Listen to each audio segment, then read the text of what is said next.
Isa sa sinasabing magandang values ng Pinoy ay ang close family ties. Ang karamihan ng Pinoy kasi family-oriented.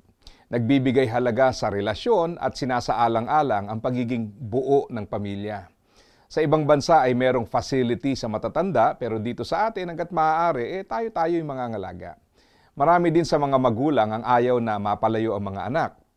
Ang kadalasang setup ay isang compound ang tirahan o kaya naman ay isang bahay na nagkaroon ng maraming extension o naging compound na nga.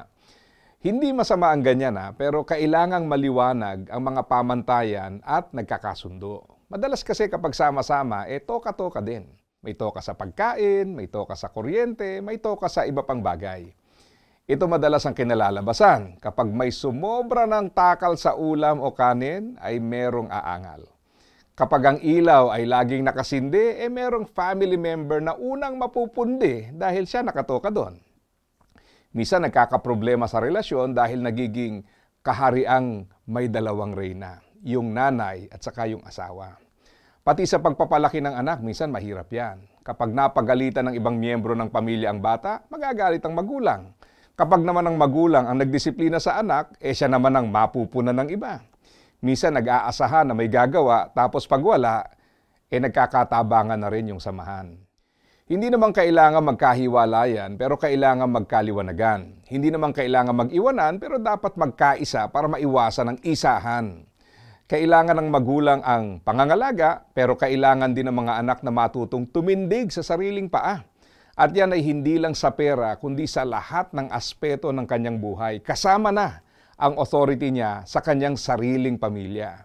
Ang sabi nga sa Efeso chapter 5:31, sinasabi sa kasulatan, iiwan ng lalaki ang kanyang ama't ina at makikipag-isa siya sa kanyang asawa. At silang dalawa ay magiging isa. May dahilan kung bakit tinuro ng Diyos yan. Mahalaga yan para sa kaayusan at sa pag-mature ng bawat isa.